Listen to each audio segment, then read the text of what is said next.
Bismillahirrahmanirrahim. Assalamualaikum warahmatullahi wabarakatuh. Alhamdulillahirabbil alamin. Wa bihi nasta'in wa ala umuri dunya waddin.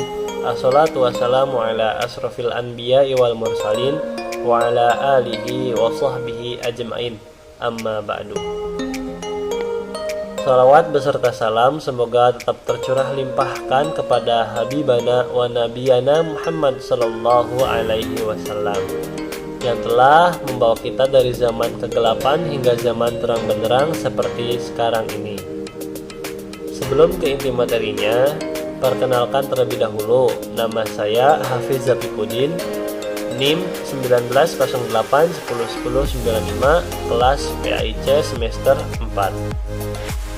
Di sini saya akan mencoba untuk menjelaskan tentang perencanaan pembelajaran untuk memenuhi tugas mata kuliah perencanaan dan strategi pembelajaran PAI.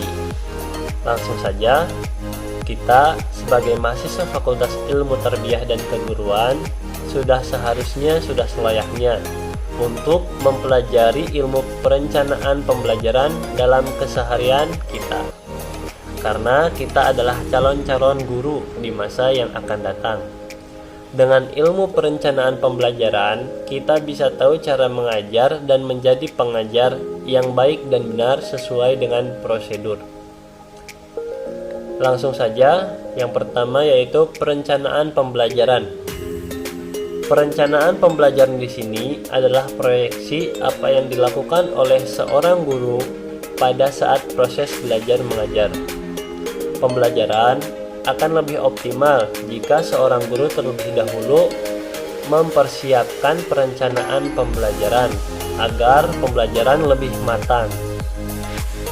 Lalu selanjutnya yang kedua yaitu komponen-komponen perencanaan pembelajaran.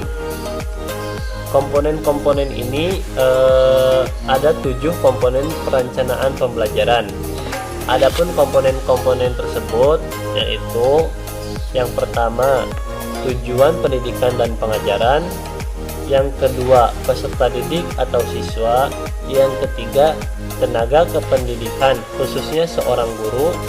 Lalu yang keempat, perencanaan pengajaran sebagai suatu segmen kurikulum. Yang kelima, strategi pembelajaran. Yang keenam, media pengajaran. Yang ketujuh, evaluasi pengajaran. Baik, di sini saya akan menjelaskan yang pertama terlebih dahulu. Yang pertama yaitu tujuan pendidikan dan pengajaran. Tujuan pendidikan dan pengajaran memiliki konsep-konsep tertentu, yaitu yang pertama, pengajaran dan perkembangan siswa, lalu nilai tujuan dalam pengajaran, terus tingkat-tingkat tujuan pendidikan. Di sini tingkat-tingkat tujuan pendidikan memiliki 5 tujuan ya. Di antaranya sebagai berikut. Yang pertama tujuan pendidikan nasional, yang kedua tujuan lembaga pendidikan, yang ketiga tujuan kurikuler, yang keempat tujuan mata pelajaran, dan yang terakhir yaitu tujuan mengajar dan belajar. Mungkin itu saja yang dapat saya sampaikan, kurang lebihnya mohon maaf. Billahi taufiq wal hidayah. Wassalamualaikum warahmatullahi wabarakatuh. Baik, di sini saya akan melanjutkan materi berikutnya. Yang kedua ada peserta didik atau siswa. Jadi peserta didik atau siswa itu meliputi pertumbuhan dan perkembangan siswa. Yang pertama, konsep-konsep dasar tentang perkembangan siswa. Konsep-konsep dasar yang berkenaan dengan perkembangan siswa ialah yang pertama ada pertumbuhan, yang kedua kematangan, yang ketiga ada kematangan, yang keempat ada perkembangan, yang kelima atau terakhir ada perkembangan yang normal. Yang kedua ada prinsip-prinsip pertumbuhan dan perkembangan. Di antara prinsip-prinsip pertumbuhan dan perkembangan yang penting ialah sebagai berikut. Yang pertama adalah belajar ialah mengalami. Yang kedua, belajar itu menunjukkan adanya perubahan kelakuan dan sikap. Yang ketiga ada kesiapan sesuatu tugas belajar ditentukan oleh pertumbuhan siswa secara keseluruhan. Berikutnya ada individu berbuat sebagai suatu keseluruhan. Dan berikutnya ada tiap-tiap komponen yang bersifat mental, fisik atau sosial atau emosional, perkembangan dengan rute yang berlainnya. Berikutnya ada para pelajar itu bermacam-macam, baik dalam hal perkembangan dalam dirinya ataupun dilihat dari norma-norma yang ada. Berikutnya, setiap siswa itu memiliki keunikan dalam pola perkembangannya. Berikutnya ada seorang siswa akan menyerap pengaruh lingkungannya dan demikian ia memperoleh pengalaman dan persiapan. Berikutnya ada pengajaran yang tidak sesuai dengan tingkat kematangan anak tidak akan berhasil baik. Berikutnya ada para siswa ada kesamaannya dalam banyak hal. Terus yang ketiga ada tenaga pendidikan atau guru. Syarat-syarat menjadi guru diantaranya yang pertama harus memiliki bakat sebagai guru. Yang kedua harus memiliki keahlian sebagai guru. Yang ketiga ada memiliki kepribadian yang baik dan terintegrasi. Yang keempat memiliki mental yang sehat. Yang kelima berbadan sehat. Yang keenam memiliki pengalaman dan pengetahuan yang luas.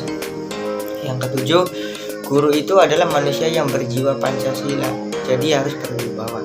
Yang kedelapan, guru adalah seorang warga negara yang baik. Terus berikutnya ada perencanaan pengajaran. Jenis dan fungsi perencanaan pengajaran. Jadi pengajaran sendiri adalah suatu usaha manusia yang bersifat kompleks oleh sebab banyaknya nilai-nilai dan faktor-faktor manusia yang turut terlibat di dalamnya. Dikatakan sangat penting sebab pengajaran adalah suatu bentuk manusia yang baik kegagalannya. Pengajaran dapat merusak suatu generasi masyarakat. Guru yang baik akan berusaha sedapat mungkin agar pelajarannya berhasil. Salah satu faktor yang bisa membawa keberhasilan itu ialah guru tersebut senantiasa membuat perencanaan belajar sebelum mengajar. Pada garis besarnya, perencanaan mengajar itu berfungsi yang pertama memberi guru pemahaman yang lebih jelas dengan tujuan pendidikan sekolah dan hubungannya dengan pengajaran yang dilaksanakan untuk mencapai tujuan tertentu. Berikutnya, membantu guru memperjelas pemikiran tentang sumbangan pengajarannya terhadap pencapaian tujuan pembelajaran atau pendidikan.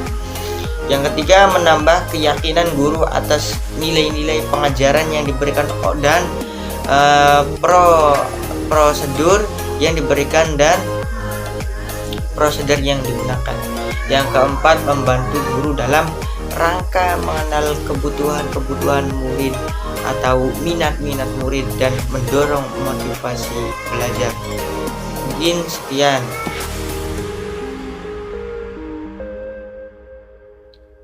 Bismillahirrahmanirrahim. Saya Desi Safitri akan melanjutkan materi yang telah disampaikan oleh Saudara Arif Anggara, di mana ada poin yaitu strategi pembelajaran.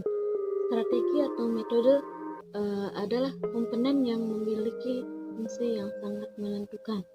Keberhasilan pencapaian suatu tujuan sangat ditentukan oleh komponen strategi ini. Tanpa adanya suatu strategi yang tepat, maka komponen yang lain tidak akan memiliki makna dalam proses pencapaian suatu tujuan tersebut. Oleh karena itu, setiap guru perlu memahami secara baik peran dan fungsi metode dan strategi dalam pelaksanaan suatu pembelajaran. Kemudian yaitu ada poin media pengajaran. media pengajaran itu seperti alat dan sumber, yang mana walaupun fungsinya sebagai alat bantu, bukan tetapi memiliki peran yang tidak kalah pentingnya. Di mana dalam kemajuan teknologi seperti sekarang, yang mana memungkinkan siswa dapat belajar dari mana saja dan kapan saja dengan memanfaatkan hasil-hasil teknologi pada zaman modern. Oleh karena itu, peran dan tugas guru bergeser dari peran sebagai sumber belajar menjadi peran sebagai pengelola sumber belajar. Melalui penggunaan berbagai sumber itu, diharapkan kualitas pembelajaran akan semakin meningkat. Kemudian ada poin evaluasi pengajaran, di mana evaluasi merupakan komponen terakhir dalam sistem proses pembelajaran. Evaluasi bukan saja berfungsi untuk melihat